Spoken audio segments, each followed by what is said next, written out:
masa pemuda, masa remaja itu yang seringkali berpengaruh itu bukan orang tua tetapi siapa teman terdekatnya.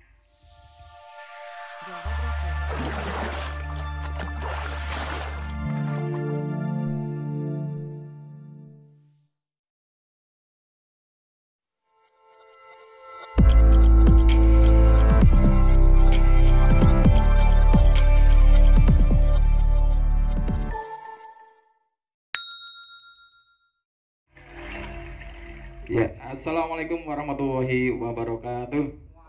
Ya, selamat malam sahabat opak sekalian. Bertemu lagi dengan kami dengan acara yang sama yang rutin kita lakukan setiap malam Kamis, hari Rabu malam Kamis. Nah, kebetulan hari ini kita mendatangkan narasumber yang sangat spesial sekali. Ya, beliau adalah mantan Ketua Pimpinan Cabang Pemuda Muhammadiyah periode ke-14, ya, Mas Firman Cahyadi, multi talent, ya, kemudian ya multi talent, saya bilang multi talent karena dia punya bakat yang sangat luar biasa, dia pengalaman di organisasi juga, ya, dan insya Allah malam ini banyak ilmu yang kita dapatkan dari Mas Firman ini.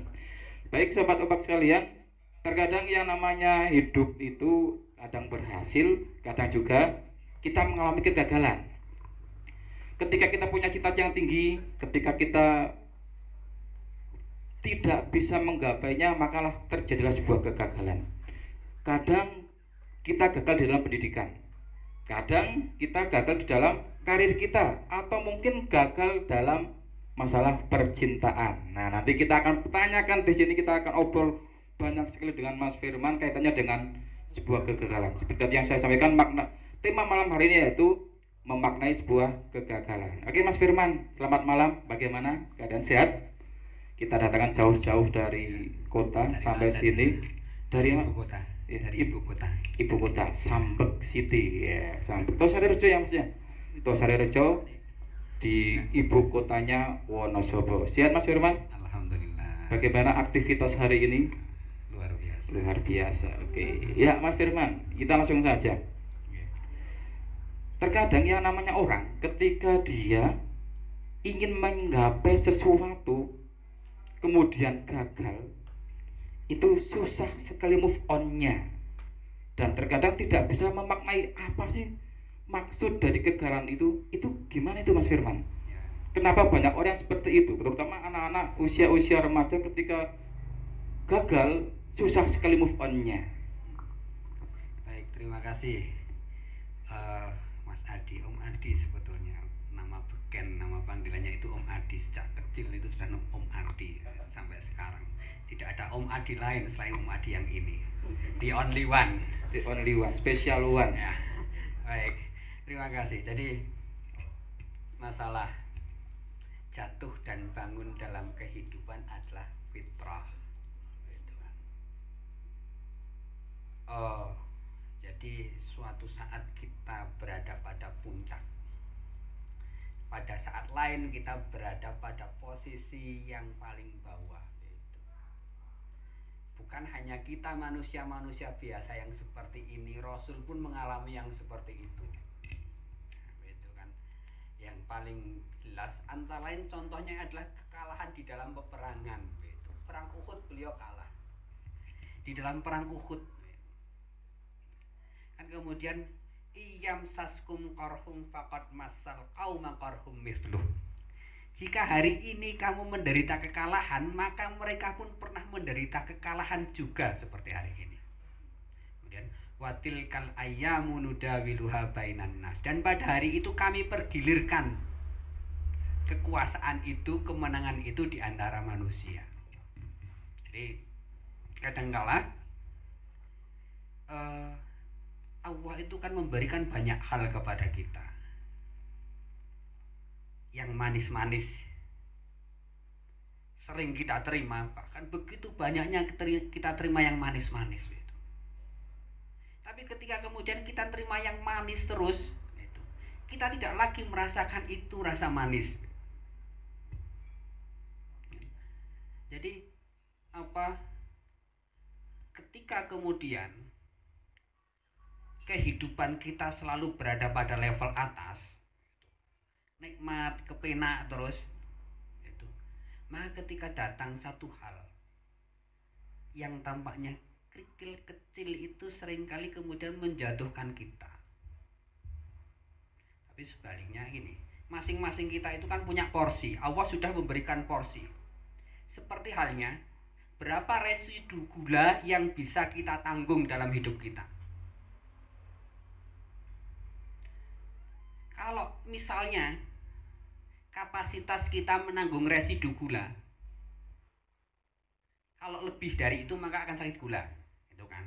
Misalnya kapasitas kita adalah 3 kilo. Kalau kemudian di masa muda kita habiskan jatah 3 kilo itu sampai usia 25 tahun, kita habiskan manis-manis terus, maka pada usia ke-26 kita akan sudah tidak kuat lagi menanggung kelebihan residu gula itu, maka kita jatuh sakit gula.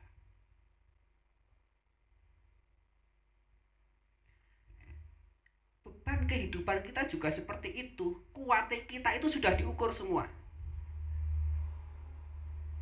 Misalnya saya kuatnya 10 kilo, beban kehidupan saya kuatnya 10 kilo. Kemudian setiap hari kita berusaha menghindari beban itu terus. Masa muda kita habiskan untuk yang manis-manis terus, ada masalah kemudian kita lari. Maka itu akan menumpuk. Pada masa tua kita 10 kilo habis kita di masa tua. Karena apa? Permasalahannya seringkali kemudian apa itu ini tadi ilustrasi ya. Kemudian kegagalan itu apa sih? Mahwal gagal begitu. Kadangkala kita mau menaik ujian, gagal membedakan, tidak bisa membedakan ujian, tidak bisa membedakan topan badai itu sebagai sesuatu yang akan menguatkan kita dengan kegagalan. Mengapa seperti itu? Seringkali kita tidak mempunyai definisi terhadap itu. Kita tidak mempunyai apa, pangkalnya adalah karena the meaning of life kita nggak dapat. Arti hidup kita itu ngapain sih gitu. Ketika kita tidak dapatkan itu, maka kemudian kita terprosok kepada kesenangan-kesenangan sesaat. Kita bahagia, kita tidak gagal kalau kita seneng gitu. Ngumpul masa muda kita, ngumpul hahaha begitu. Apa tidak ada produktivitas di situ. Ngumpul cerita ngalor ngidul ngopi begitu, atau sing penting bahagia kita itu. Sing penting bahagia kita itu kalau apa? Tangi turu bisa sarapan megana, tempe gemul karo rokok mil misalnya. Kita sudah bahagia. Kegagalan kita apa begitu? Kalau cinta kita ditolak, kita gagal, langit bagai mau runtuh. Kegagalan kita kalau apa begitu? Kalau bal-balan kalah begitu, sakitnya minta ampun. Kalau apa? Kalau ujian kita gagal ranking 1. Kalau apa? Kegagalan kita apa lagi? Nah, sementara banyak di antara kita tidak belum memaknai gagal itu apa. Gagal tidak bisa memaknai gagal itu apa karena kita tidak memaknai makna hidup kita. Kemudian kita tidak tahu pada bangunan identitas kita itu apa, UMI-nya kita itu apa. Sampai setua ini kadangkala banyak di antara kita, siapa sih saya, potensi saya terbaik itu di mana, apa tujuan hidup saya. Nggak pernah merumuskan itu, mencoba merenungkan itu nggak pernah gitu. Hidup itu yang ngalir aja. Suatu ketika kalau ketabrak batu kan kemudian akan diarahkan oleh aliran sungai ke kanan ke kiri dan ini mengapa seperti itu ya? Sering di antara kita tidak mau menyediakan bagian waktu kita untuk satu merenung muhasabah. Yang kedua, kita tidak dapat ilmunya. Dua hal ini antara lain sampai tua nggak dapat ilmunya. Ilmu hidup itu kita nggak dapat.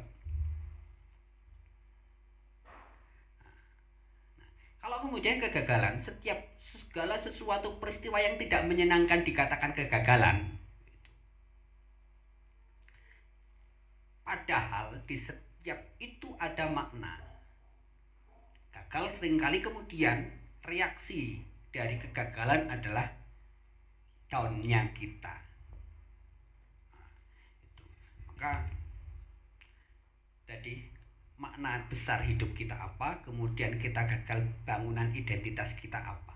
Kalau bangunan kita sudah menemukan bangunan identitas itu tidak sekedar saya Firman pekerjaan pegawai, itu pergi pagi pulang jam 3 jam 4,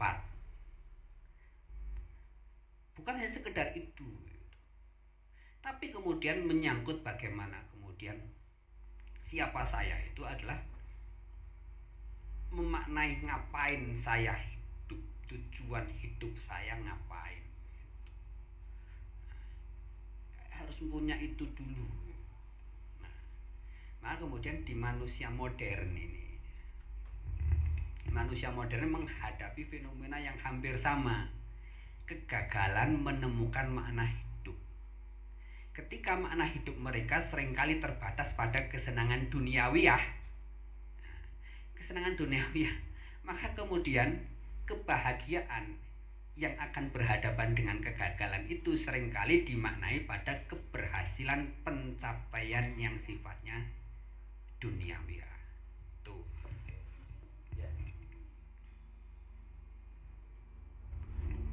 Ya, berarti intinya bagaimana cara kita membangun kemudian mencari sebuah makna hidup agar kita bisa berhasil, ya kan? Karena gini Mas, ketika ada yang bertanya gini, seseorang itu terkadang akan kesulitan sekali ketika dia harus mencari yang namanya sebuah makna hidup dia. Ada kalanya mereka gagal, ada kalanya berhasil, tetapi ketika dia sudah mendapat keberhasilan, dia tidak bisa memaknai apa itu keberhasilannya. Tetapi ketika dia gagal, terkadang dia langsung putus asa sekali untuk, oh kok gagal, saya sudah berusaha tapi kok gagal. Nah, pertanyaan saya, bagaimana cara agar kita cepat bangkit, ya, kita bangkit dari suatu kegagalan, agar nanti kegagalan itu tidak menjadi hal yang nantinya menjadi momok bagi kita untuk bangkit. Karena apa? Banyak sekali orang-orang yang putus asa, ya, harus bisa dikatakan dalam tanda kutip merelakan hidupnya karena apa? Kegagalan yang dia dapatkan. Dulu tadi sudah disampaikan Mas Ivan, Nabi Muhammad pun pernah merasakan yang kegagalan dalam perang. Nah mungkin dari viewers sekalian juga pernah merasakan kegagalan, kemudian dia mau bantu sulit sekali, sehingga malah terjerumus dalam hal-hal yang harusnya tidak harus mereka lakukan. Nah sekarang pertanyaan yang tadi saya sampaikan, bagaimana agar kita bisa cepat bangkit dari suatu kegagalan? Gitu Mas Firman. Satu, mengapa kita terpuruk? Karena kita tidak tahu ilmunya. Maka kalau tidak tahu ya fas'alu ahla dzikri in kuntum la ta'lamun. Tanyalah kepada orang-orang yang ahli jika kamu tidak tahu. Gitu kan? Siapa yang ahli? Oke. Ya. Mungkin kalau di awal kita tidak tahu menghadapi suatu kondisi, suatu keadaan tertentu. Kok hati saya gundah gulana ya? Kenapa ya? Satu. Yang kedua, sebetulnya di setiap ini kan sebetulnya kok bicaranya kondisi hati gitu ya. Kondisi hati. Remaja, pemuda pasti akan mengalami kondisi seperti itu. Pemuda itu kan kecenderungannya mereka mempunyai kecenderungan untuk berserikat, berkumpul,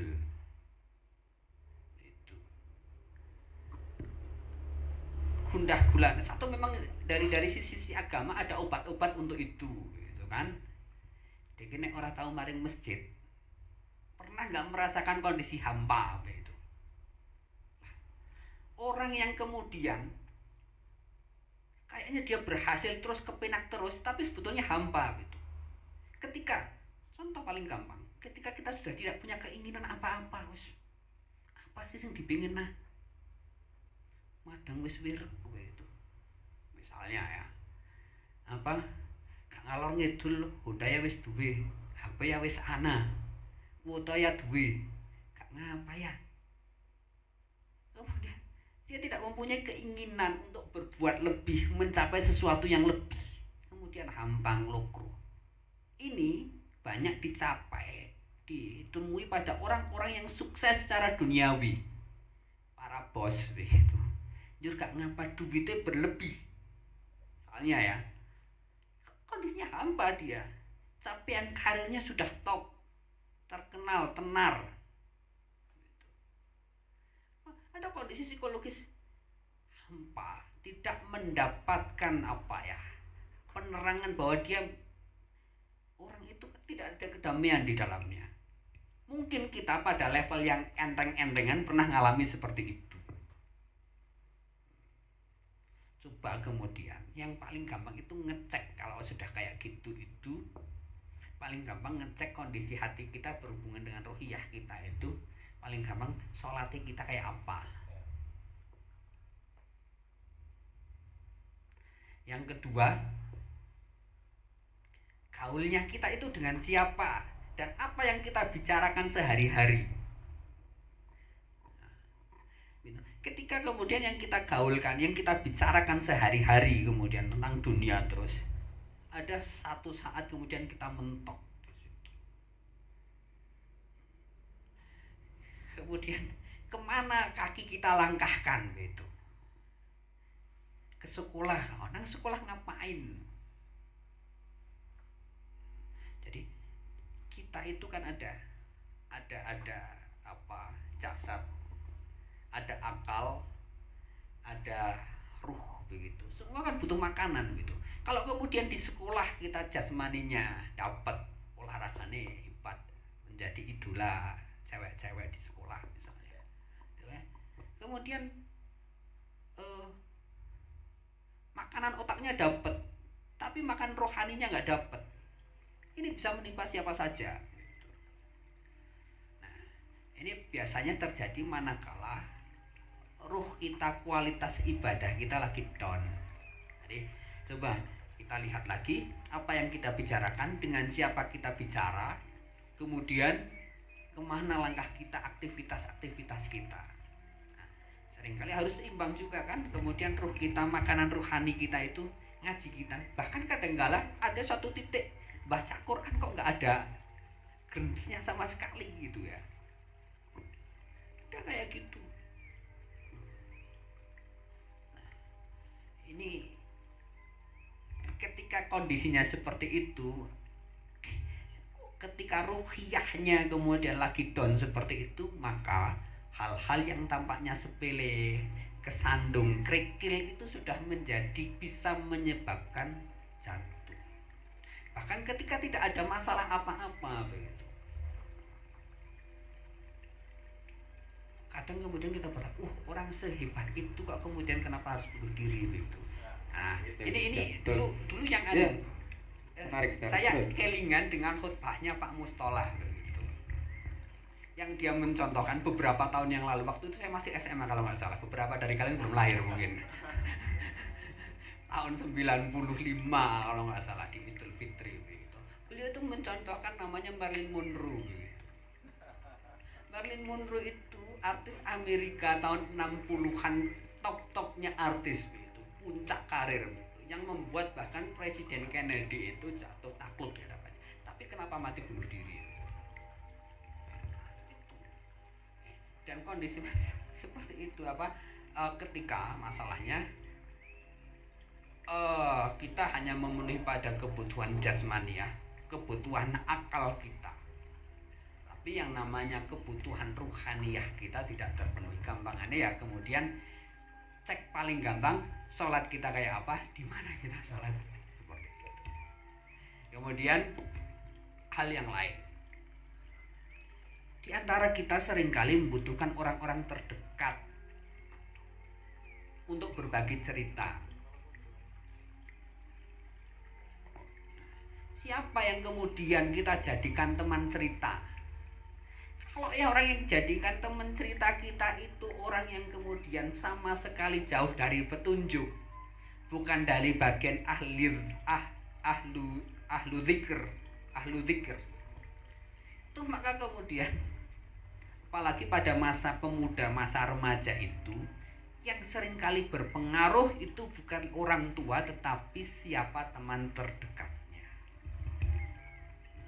Nah, maka siapa teman terdekat kita?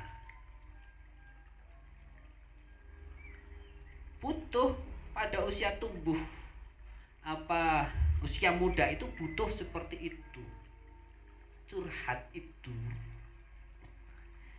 itu seringkali kita ngomong itu bukan untuk mendapatkan solusi. Ya, sebentar, lanjut.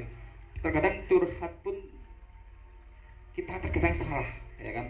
Curhat dengan teman, malah temannya tidak membuat kita semakin baik, malah bisa menjerumuskan. Terkadang seperti itu, ya kan? Maka kan, kemudian kan kumpulnya dengan orang soleh, teman curhat kita orang soleh tidak. Kalau teman itu, doa kita kan menjadi apa? Waj'alna lil muttaqina imama, begitu kan? Menjadikanlah kami ya Allah imam, pemimpin bagi orang-orang muttaqin, begitu. Nah, maka tanyanya itu, curhat itu kan, fas'alunya kepada siapa? Ahla dzikri. Itu kan kepada orang yang tepat, yang tepat gitu. Nah, itu. Jadi itu saya kira, jadi fas'alunya ahla dzikri in kuntum la ta'lamun. Tidak tahunya itu bukan sekedar ilmu matematis, logika, tetapi ilmu tentang hati gitu. Misalnya Om Adi tanya tentang kondisinya gundah gulana kayak gini karo kanca-kanca ini, malah dikeploki gitu kan, ada kalanya kayak seperti itu. Betul. Nah, itulah. Iya. Oke, jadi memilih pentingnya, itulah pentingnya komunitas. Komunitas itu adalah bagian orang-orang di sekeliling kita. Kalau yang kemudian dibangunnya komunitas adalah komunitas yang peduli lahir batin. Pedulinya bukan hanya peduli pada hal-hal yang bersifat duniawi ya, tapi kita care-nya itu sebagai saudara yang kadang up, kadang down begitu. Kadang naik, kadang turun. Iya. Oke, Mas Firman. Nah, sekarang sobat-sobat sekalian, sekarang kita membuka sesi pertanyaan. Silakan yang mau bertanya bisa langsung bertanya kepada Mas Firman. Oke, ini ada yang sudah bertanya Mas Firman. Ada 2 penanya. Yang pertama, menurut Mas Firman, siapa orang di sekitar kita yang paling tepat untuk dijadikan pendengar, ya, dan penasehat ketika kita bercerita tentang kegagalan kita? Nah, tadi sudah disampaikan sedikit sebenarnya. Monggo Mas Firman. Ini dari Mas Wafan, jauh-jauh di Malang nih Mas Wafan. Selamat malam Mas Wafan. Terima kasih sudah menonton. Oke, silakan. Mungkin ini pengalaman pribadi mungkin ini Mas Wafan. Secara formal begitu. Secara formal adalah satu. Kadang di antara kita itu hati kita itu terpaut kepada seseorang. Bisa menjadi dekat begitu kepada seseorang di antara banyak begini. Saya itu merasa hati saya itu ada kliknya, chemistry-nya itu dengan Om Adi misalnya, dengan Zuhal misalnya, dengan dan seterusnya. Nah, ada kemudian orang yang menjadi sahabat sejati kita, walaupun yang lain itu ya teman dekat dan sebagainya, teman satu komunitas.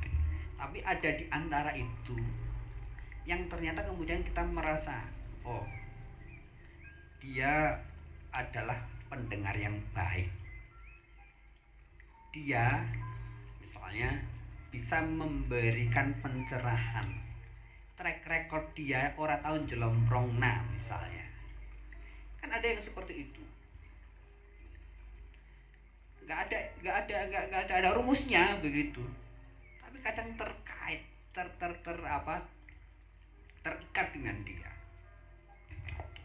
Yang kedua, pada permasalahan apa kita, atau sejauh mana, seberat apa kadar permasalahan kita, ada hal yang kemudian kita harus ke ustadz musliman gitu. Pada titik tertentu harus ke ustadz musliman, tapi pada titik yang lain, pada kondisi lain, saya cukup dengan Adi, saya cukup dengan Haris gitu.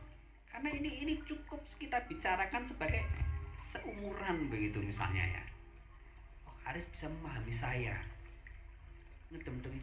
Pada ada kondisi di mana kemudian kita tidak mencari solusi, tapi ingin didengarkan. Oke. Nah, tapi konteksnya adalah kita melihat konteks setiap permasalahan.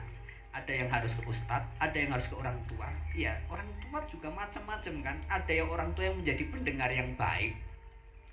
Ada orang tua yang malah apa deh pamrihan orang pantongan. Nah, misalnya ada yang seperti itu misalnya. Iya. Termasuk teman ada yang seperti itu. Di antara teman tampaknya Zuhal itu perawakan, tapi dia ada bisa memberi gambaran, mengadem ke kita, itu ada. Tapi pada titik tertentu nyong butuh sowan kepada siapa. Begitu. Kalau misalkan bener nggak sih kalau tempat yang paling tepat untuk curhat kita adalah selain Allah adalah orang tua kita, itu benar nggak? Terkadang orang tua juga akan memberikan solusi kan kepada kita. Oke, yang pertama memang yang terbaik kepada Allah, curhatnya kepada Allah, selesaikan kepada Allah. Nah, itu kan paling tepat itu. Tapi di antara kita bisa agak orang tua begitu. Ini psikologi pada masa remaja apalagi itu. Dan lingkungan yang dibangun, hubungan relasi anak dengan orang tua selama ini seperti apa? Iya, betul. Ya kan? Di tiap keluarga kita berbeda. Itu kan? Maka kita bisa menilai apakah walaupun pada hal tertentu orang tua akan memberikan atensi yang jauh lebih besar dibandingkan orang lain. Iya, setuju. Jadi kita itu kan kondisi kita seperti ini kan akumulasi dari proses didikan kita, didikan orang tua, didikan lingkungan sejak kecil sampai sekarang. Kita menjadi dekat, menjadi sangat romantis dengan orang tua kita, bisa bicara apapun kepada orang tua itu karena hasil interaksi kita sejak kecil. Tapi kan kondisinya berbeda-beda. Oke, ya ini ada pertanyaan lagi ini dari siswa saya ini Mas. Ya, sebelum saya menyapa dulu, ini saya tadi dapat kiriman WA dari alumni di SMK Muhammadiyah 1 Wonosobo ini dari alumni 2019, 2018, 2020 yang katanya kangen dengan saya, sekarang lagi nonton Pak katanya. Ya, selamat malam siswa-siswa saya, murid saya. Tadi ada yang bertanya nih siswa saya Mas Herwan. Nah, ini masalah cinta ini. Kalau kangen kepada Pak gurunya dijawab oleh Pak gurunya. Ya, ini masalah cinta. Boleh kan ini kan? Pak kalau tanya masalah cinta boleh enggak? Oh, tanya iya, boleh. Ini, Pak, bagaimana cara kita move on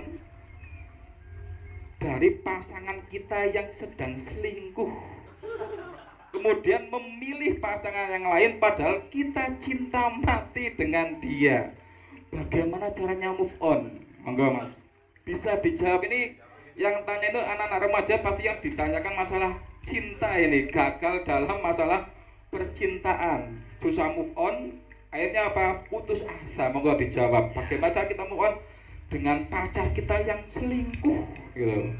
Mungkin ada yang ini yang pernah selingkuh, hati-hati ini ya. Monggo Mas, bisa dijawab ini pertanyaan yang luar biasa ini.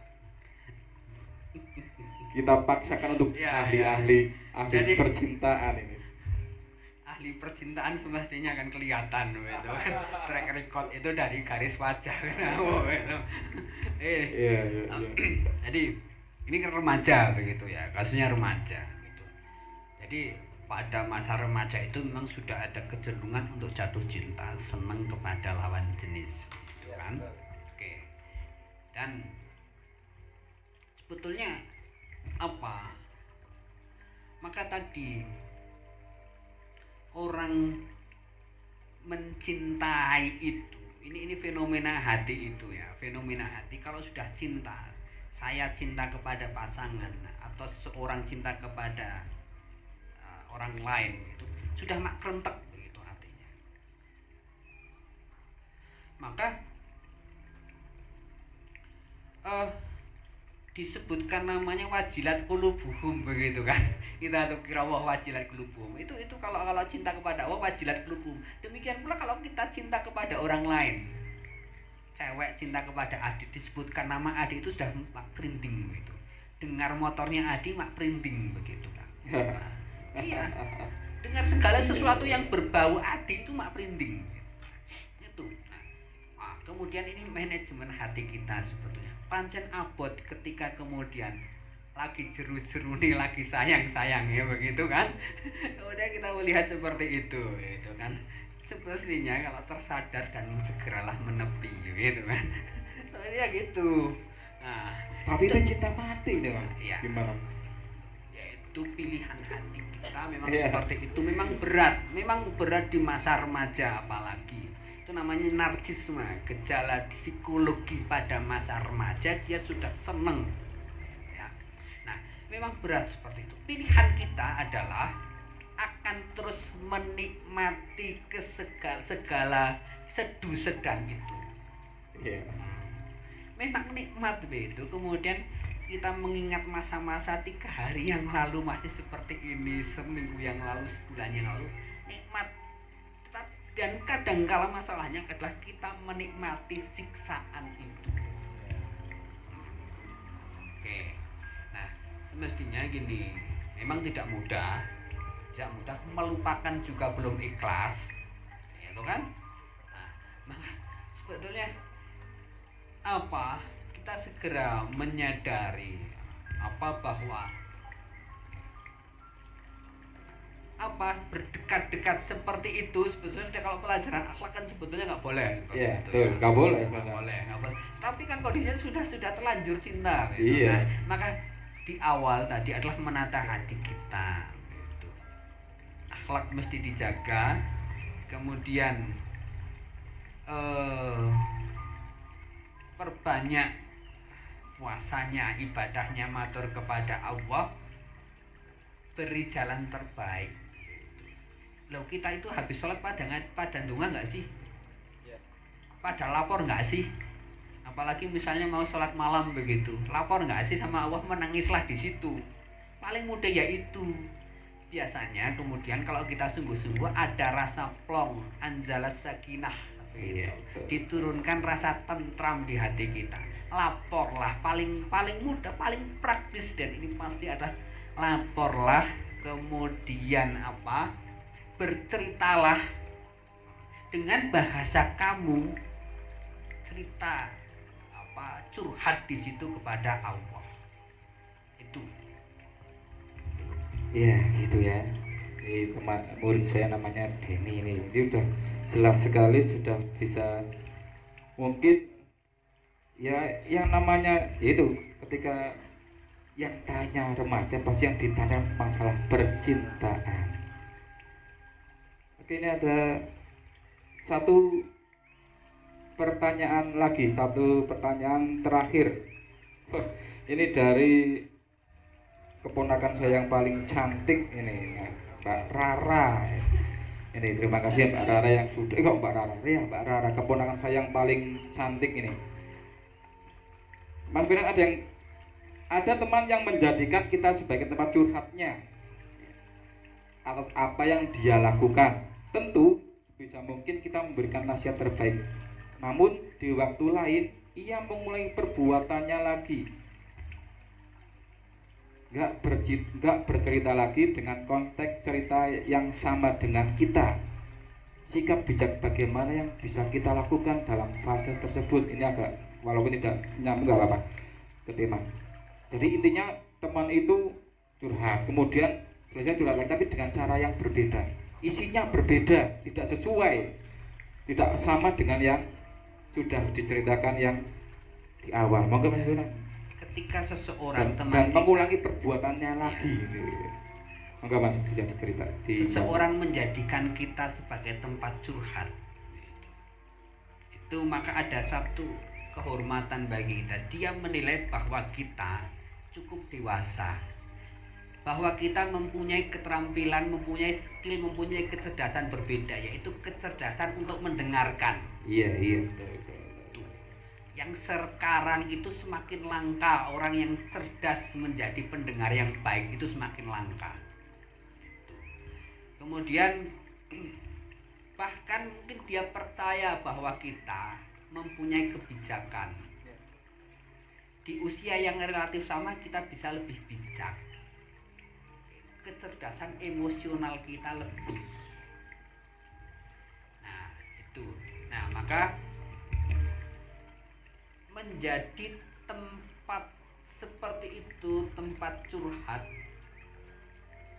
seringkali tidak selesai dalam untuk hanya satu kali permasalahan, satu kali kejadian. Ketika dia merasa nyaman, dia memandang kita sebagai pendengar yang baik, minimal sebagai pendengar yang baik. Ketika ada hal lain, dia akan datang kembali ke kita. Yang seringkali dia butuhkan adalah bukan nasihat kadangkala. Kadangkala dia nggak butuh nasihat. Dia aja kayak gini, gitu dan sebagainya. Perhatian. Kemudian dia tahu, seringkali dia tahu solusinya, ngerti begitu. Saya tidak boleh begini, saya harus begitu dan sebagainya. Tapi menumpahkan unek-unek itu sudah dari bagian mengurai masalah ini. Iya, betul. Begitu. Jadi kalau teman-teman kemudian datang lagi ke kita dengan masalah yang sama, ya, seringkali memang satu masalah tidak selesai seketika itu. Kita pun seringkali tobat kita kan belum tobat nasuha, kapok kita masih kapok lombok begitu, pedes tapi kita mengulang-ulangi lagi. Jadi masalah tidak sekali datang, akan datang lagi, atau masalah yang sama akan datang lagi. Ya. Begitu. Hidup adalah rangkaian masalah yang harus kita hadapi. Setiap orang pasti punya masalah, ya.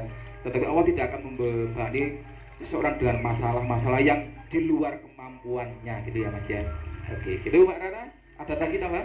Maka kemudian ada masalah, kalau kita masalah jangan coba kemudian kita menghindar, akan menjadi akumulasi tumpukan masalah yang akan hadapi masalah dengan langkah yang pasti, yang optimis, gitu ya Mas ya. Ada tambah lagi mungkin? ya. Cukup lah. Oke, ya. Sahabat otak sekalian, sayang sekali waktu kita terbatas, padahal masih ada beberapa pertanyaan dari beberapa murid saya yang ingin bertanya, tapi minta maaf karena waktu terbatas. Jadi intinya gini, jangan pernah menyerah karena suatu kegagalan. Ya. Kegagalan bukan akhir segalanya, tapi kegagalan adalah awal dari sebuah keberhasilan untuk kita di masa yang akan datang. Oke, selamat malam. Om Adi pamit. Wassalamualaikum warahmatullahi wabarakatuh dan sampai jumpa minggu depan.